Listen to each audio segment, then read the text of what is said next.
I will. I'll talk all night long if you want me to. You will. All night. The bandwidth that we're going to need to upload this gigantic video. I will talk all night long. They will shut the lights off in here. Here's the problem, though. Can you even talk about the 450s? Did you watch them? Do you know what's going on? I did watch the 450s a little bit. Okay. Barely. I had basically a couple laps. I asked where Kenny was at. Saw Barsha was killing it. Tomac killing it. Where do you actually watch from? I walked back. I was not. If had I won the race, or maybe even gotten second. Yeah. I may have stayed and watched, but I was so bummed out about my start. I just threw a couple water bottles back of the trailer before anybody got there. You know. Whatever. Hey, I'm sensing. I didn't realize your starts were bad all year, but do you sense that this is a trend? This is a thing. No. It's just I have not figured out the great yet. Oh, okay. Actually, I have figured it out, which is what I mentioned on the podium. It's insanity. I'm doing the same thing over and over again, expecting a different result. I am coming out of the gate. It's clear to see if you watch me. Slow-mo it. We don't do that kind of hard work.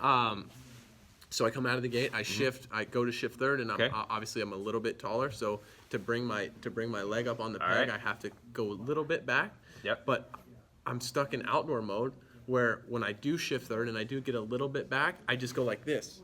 I just go back on the bike, and then as soon as I go back on the bike, guess what I have to do? My front end comes straight up, and I got to pull the clutch in, and then everybody goes by me. You literally know exactly what you're doing wrong. Exactly what I'm doing. And you're doing it anyway. Now, I mean, I know way more now after that, man. Okay. But, yeah, I had a pretty strong suspicion that was the problem. That drove the point home.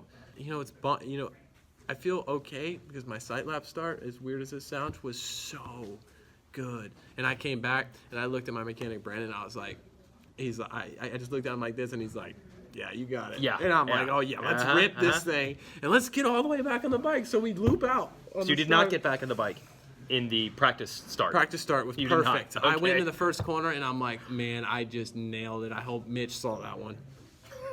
Okay. Have you ever tried or heard of the McGrath shifting with the heel? Yeah, I actually just got brought up.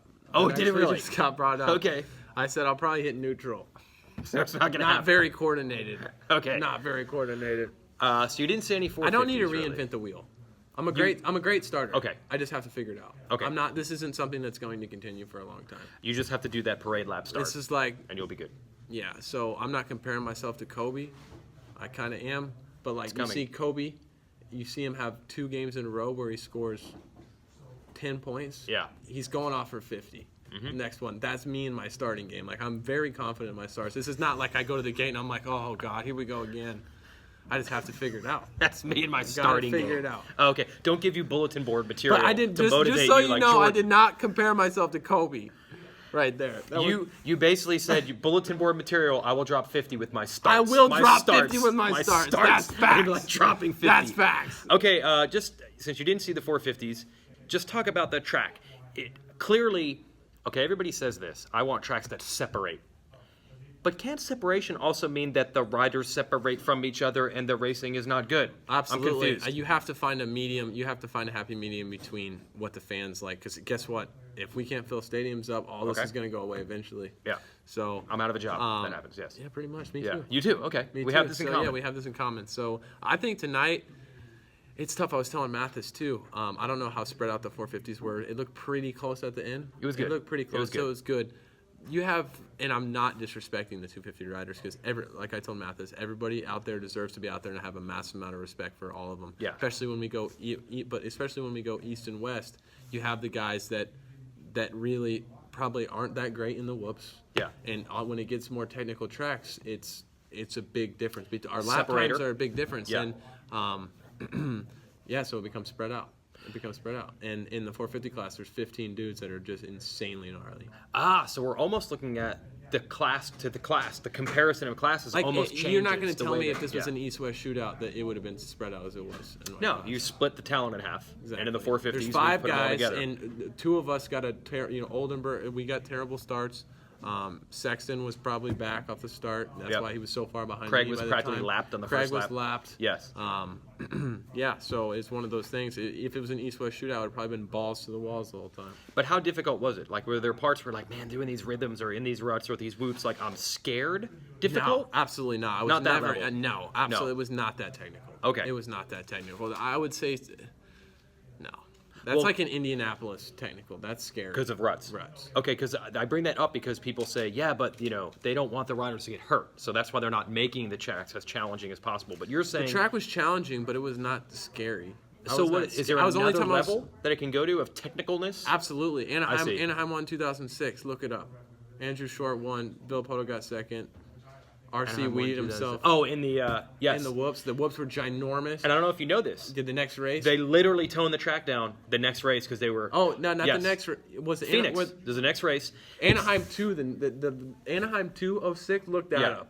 That was the track was flat. Yes, but even the weekend after in Phoenix, Steve Whitelock of the AMA, God rest his soul, he's not dead, but he's gone, said there was a straightaway leading to the finish at Phoenix that had no obstacles because of how gnarly Anaheim 1 2006 was. So absolutely. Really? Yes, they took the jumps out for fear of how technical. So there's a whole other level they could go to. Absolutely. We're getting at here. Absolutely, yeah, they could. And now that the speed is, I mean, of course, it's a natural progression in anything. Yeah.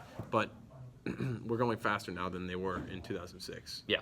If they were that gnarly now, we wouldn't say, oh, we have to go slower because of the track. We would be like, well, we're either going to go fast or we're going to die. Yes. Because you have to win. That's where win. we're at. Yes, because we have to win. And there's 5 guys that are on the track in the 250 class that are willing to risk their life for the win, probably. That's straight up. I mean, maybe a little bit of exaggeration, but really, when you're out there and you're in it, like, I had to double, triple on the first lap. Mm-hmm. If I was rational and super smart in that moment, I would have jumped right off the track because there's a 50-50 chance I'm getting landed on. But you don't even think about that. I'm like this. Guess what? I'm taking the hit. It's happening. Especially you've had some injuries, bro. I don't want to remind you, but you probably remember. I get reminded all the time. Yes. It's not like when you're out there, this stuff is even crossing your mind. You're just trying to go as fast as you can. Pretty much, yeah. I mean, you're conscious somewhat in what you're doing, but as far as when you're in the moment and you're out there, that's everything. That's your life. Like people, like the results. Me, yeah, absolutely. Yes. To me, I looked up and saw Joey and Shane and Aaron in front of me, like halfway through that main event, and I'm like, these guys, like they're trying to ruin my life. Like these guys are trying to ruin my life. Like how dare you be in front of me right now? That's the way I look at it. So they're taking positions away from you. Absolutely. I mean, it's personal out there. It's 100% personal. I take it all personal too, until I get off the track. Then I'm all right. Sounds like Bob Hanna. People like this. It's the truth. I mean, that's straight up. I mean, I like to exaggerate a little bit, but generally everything I just said is pretty spot on. That's what we want to hear. You're trying as hard as you possibly can. I'm just trying to tell the truth and not sound like an idiot. Well, speaking of that, we shouldn't even go here. Were you okay last week? Were you okay? You're okay. I was okay. You're okay. The reason you could race is because you're okay. Yes, I passed all the concussion protocol. I need to answer no more questions. I would not have raced if I felt I was a danger to my competitors or myself. Yes. Like I just mentioned. You did in the press conference. What I just mentioned now, I'm almost contradicting myself. I know. Where I'm like, I'll roll this triple because, whatever. Right. Like, but there is a line. I'm contradicting myself, but there is a line. There is a line. There is a line. Yes. If I knocked myself out, the only time I've ever knocked myself out was at Nico Izzy's track in 2008 before Minneapolis on an 85. And I spent a day in a hospital, and I didn't ride for 3 months. This is straight up. 3 months. The only time you've ever been knocked out. The only time I was knocked out for 2 minutes. Okay. Never. I did not touch a bike for 3 months, and I didn't feel right for 3 weeks probably. So if I knocked myself out, there is no. And I have been around people at amateur races, kids that I clearly knocked themselves out and have raced later that day, and I'm like, dude, I don't know how. Like it's stupid that you did it, but I don't even know how you did it. Yeah. I could never do it. So you couldn't have done those 3 mains. If you were hurt, it wouldn't have even worked. If I knocked myself out, I would have. If I tried to race, I would have gone out there and I would have weeded myself up. So the fact that you finished the 3 mains is proof that you knew what was going on. Absolutely. Yes. Yeah. Here's the problem. You guys crashed. Joey crashed in whoops. Yes. And then we see them not move for 30 seconds, and we assume they're out. I do not. But he had no air in his lungs. I had no air in mine. Gotcha. And also, you're worried about getting hit too. I mean, I don't know how other riders are. Everybody's different, but I'm like, I don't want to move because I don't. If you're adding more variables as to where you can get hit from, just let them dodge you. Okay. That's one of my things too. So hold your line.